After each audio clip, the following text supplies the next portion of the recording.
बहुत बहुत धन्यवाद।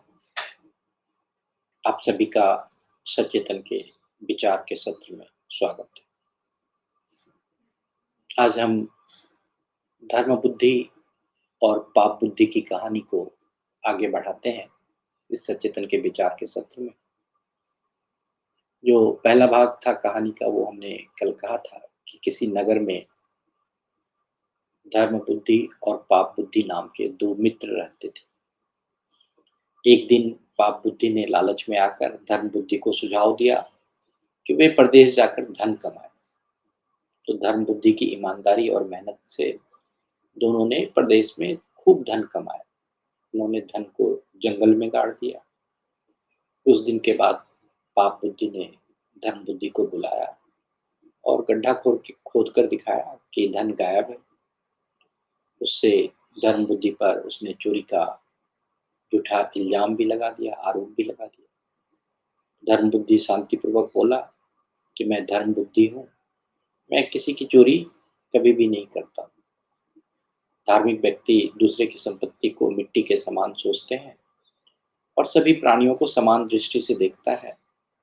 तो इस प्रकार से दोनों के बीच में जो है विवाद बढ़ गया और वे न्याय मांगने के लिए राजा के दरबार गए। अब मैं आगे की कहानी आपको कहता हूँ। दोनों इस विवाद में को लेकर राज दरबार पहुंचे। जब अदालत में अधिकारियों ने धर्म और सत्य की जांच के लिए तैयारी शुरू की तो पाप बुद्धि ने अपनी चालाकी से कहा कि यह मुकदमा जो है शमी वृक्ष के देवता के समक्ष होना चाहिए, वहीं सुलझाना चाहिए। वृक्ष देवता इस मुकदमा को सुलझाएंगे, वे हमारे बीच न्याय करेंगे। तो पाप बुद्धि थोड़ा चालाक था, तो वह अधिकारियों को बात मानने के लिए तैयार कर लिया और यह सुनकर अधिकारी जो है बात मान गए और सवेरे वह वन में कहा कि चलेंगे और वहीं पर शमी वृक्ष के नीचे आपका जो है फैसला सुनाएंगे। न्यायाधीश ने इसे स्वीकार भी कर लिया। उसी रात पाप बुद्धि ने अपने पिता से मदद मांगी। उसने कहा कि तात, मैंने धर्म बुद्धि का धन चुरा लिया है। अगर आप मेरी मदद करेंगे तो यह धन मेरे पास रहेगा, नहीं तो मैं इससे जो है कि मैं जान गंवा बैठूंगा। उसके पिता ने कहा कि बस मैं तुम्हारी सहायता करूंगा, बताओ मुझे क्या करना है। पाप बुद्धि ने कहा कि तात, जंगल में शमी वृक्ष के खोखले में जाकर छिप जाइए और जब सब लोग देवता के समक्ष न्याय मांगेंगे तो आप अंदर से बोलिएगा कि धर्म बुद्धि चोर है। उसके पिता ने इस योजना को स्वीकार कर लिया। पिता ने कहा कि बेटा अब जल्दी बताओ ताकि मैं तेरे कहे अनुसार धन को सुरक्षित कर सकूं। पाप बुद्धि उसको ले जाता है जंगल में। वह शमी का पेड़ दिखाता है जिसमें कि एक बड़ा सा खोखला है और उसको कहा कि आप यहाँ पर तुरंत छिप जाइए और जब सुबह सबके सामने आपसे पूछा जाएगा कि सच क्या है तो आप कहिएगा कि धर्म बुद्धि चोर है। इस जो योजना थी इसके अनुसार पाप बुद्धि ने अपने पिता को पेड़ के खोखले में छिपा दिया। अगले दिन पाप बुद्धि, धर्म बुद्धि और अधिकारी शमी पेड़ के नीचे वहां पर पहुंचे। पाप बुद्धि ने ऊंचे स्वर में कहा कि सूर्य, चंद्रमा, वायु, अग्नि, आकाश, पृथ्वी, जल, यम, दिन रात और धर्म, ये सभी जो है मनुष्य के आचरण को जानते हैं कि मनुष्य कैसा होता है, क्या कर सकता है। तो हे शमी वृक्ष देवता, कृपया आप बताइए कि हम दोनों में से चोर कौन है। तो शमी वृक्ष के खोखले में छिपे हुए पाप बुद्धि के पिता ने कहा कि सुनो, धर्म बुद्धि चोर। यह सुनकर सभी जो भी अधिकारी थे वो आश्चर्य में पड़ गए और धर्म बुद्धि को दंड देने की तैयारी करने लगे। लेकिन धर्म बुद्धि ने थोड़ी सूझबूझ से काम लिया। उसने शमी वृक्ष के पास जो है कि सूखी लकड़ियां इकट्ठा की और आग लगा दी।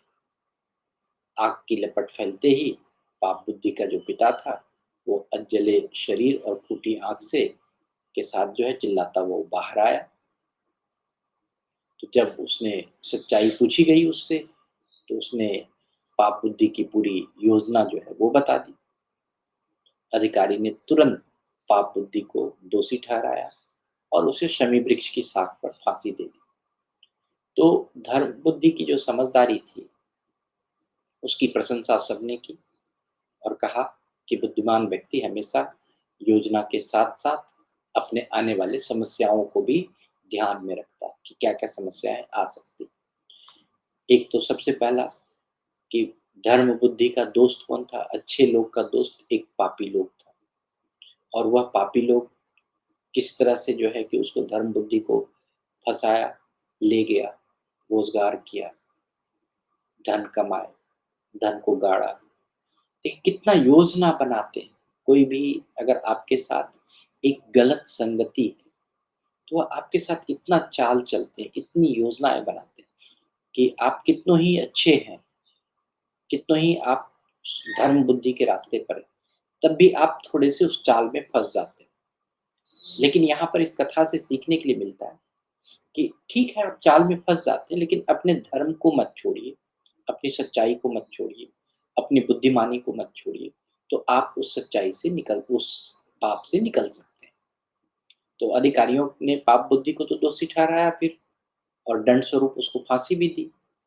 धर्म बुद्धि की सूझबूझ से सभी उसकी प्रशंसा की। इस कहानी से सीख मिलता है कि व्यक्ति को हमेशा योजना के साथ जो भी संभावित समस्या है उसको ध्यान में रखना है। चाहे आप गलत लोग के साथ ही हैं, तो उसकी योजना क्या है, उसकी समस्याएँ क्या-क्या हो सकती है, उसको ध्यान में लेकर चलेंगे तो आप हमेशा बचते रहेंगे।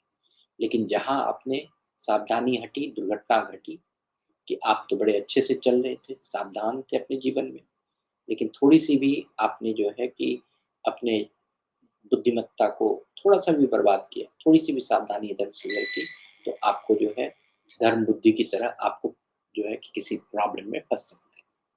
तो आज के एपिसोड में मैं इतना ही कहूँगा। अगले एपिसोड में हम सुनेंगे कि कैसे जो है एक बगुला, साँप और केकड़ा, इसकी कहानी हम सुनेंगे, और इसमें भी बहुत चीज़ सीखने के लिए मिलता है कि ये मैं आज जो कहानी कह रहा हूँ, हमेशा 1-2 कहानी इसी तरीके का कहता हूँ।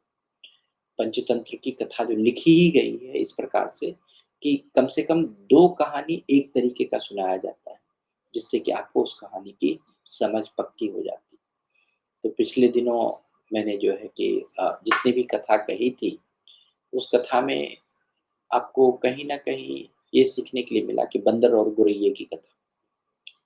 अगर आप किसी को भी बार-बार कोई चीज़ कहेंगे कि ये तुम सही कर लो, ये सही कर लो, और वो बंदर की तरह हुआ, तो आपको जो है आपका घर नाश कर देगा, वो आपको मार देगा।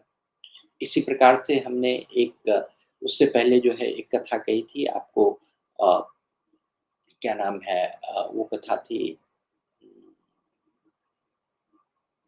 एक सूचीमुख और बंदर की कथा।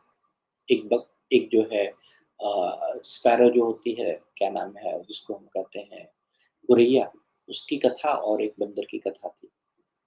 तो बंदर स्पैरो ने जो है कि वो गौरैया ने जो है कि उसको कहा कि तुम क्यों ठुठुर रहे हो जंगल में, बारिश में, तुम अपना कोई रास्ता देख लो।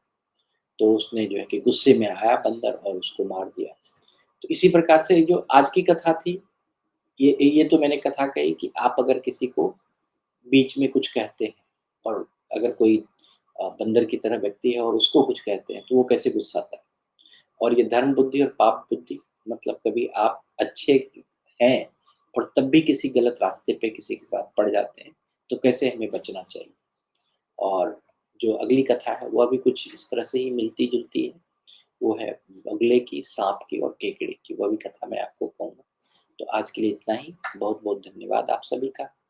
बहुत-बहुत आभार। अगर आपके पास कोई प्रश्न है, आप कुछ पूछना चाहते हैं, धन्यवाद के शब्द देना चाहते हैं, तो आप बोल सकते हैं।